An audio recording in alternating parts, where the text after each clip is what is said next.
The Arab Spring, the name given to the mass protests that occurred in nations across the Middle East and North African regions, accelerated the downfall of many former dictators, including Mubarak and Gaddafi. Syria saw some of the largest protests in the region, and Bashar al-Assad responded with attacking peaceful protesters with his security forces. This directly started the Syrian civil war. One can argue that Bashar al-Assad is the one responsible for this war. Since the start of the war in 2011, after the violent crackdown by Assad regime, it has displaced more than 3 million Syrians and has caused the death of tens of thousands of both civilians and combatants.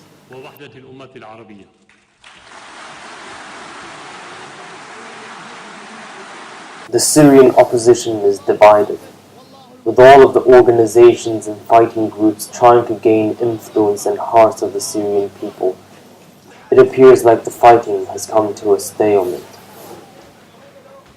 The Free Syrian Army and the National Coalition does not possess both the manpower and the supplies needed to win this war, and its disunity hinders it from leading the fight against Bashar al-Assad. During the pre-2013 phase of the civil war, it was mainly fought between the Free Syrian Army and affiliated groups against the Assad government forces. But as the wars prolonged and expanded, it attracted thousands of jihadists and foreign fighters. Syria has become a breeding pit for violence and sectarianism. The neighboring Lebanon saw major attacks both in Beirut and on the border between Syria by various jihadist groups that belongs to both the Sunni and Shia sect of Islam. Hezbollah, the Shia militant group of Lebanon, joined the fight against FSA since the beginning of the war and has played a major role in turning the war ever more sectarian. At first, Sunni militant groups such as the Al-Qaeda affiliated group Al-Nusra Front were fighting us alongside the FSA in order to topple the Assad regime.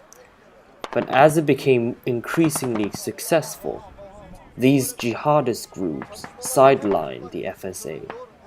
Now the moderate rebels such as the FSA are no longer the dominant opposition against Assad regime.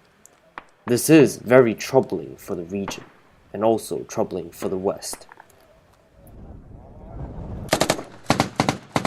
The Syrian soldiers were shooting at a mix of Al-Qaeda sympathizers and supposed moderates, the FSA, which the Americans want to use to fight Islamic State. Syrian soldiers say the West should help them fight jihadists. I come here because I want to fight these people. They are coming here to destroy our country. I want to save my brothers and sisters and my families and my people, the Syrian people, the great Syrian people. The spillover of the Syrian civil war was felt in mid-2014 when ISIS, a former Al-Qaeda affiliated group fighting in Syria, began its major offensive in northern Iraq. Its success in both Iraq and then Syria alarmed the region and the world. Syria, this breeding ground for extremism, is now at a critical moment. Military intervention or substantial military support for the moderate FRA are the only two choices left in the region, and if our government remains to the current tactics, we may see the entire region falling into the ideas of extremism and religious sectarianism. Time is running out.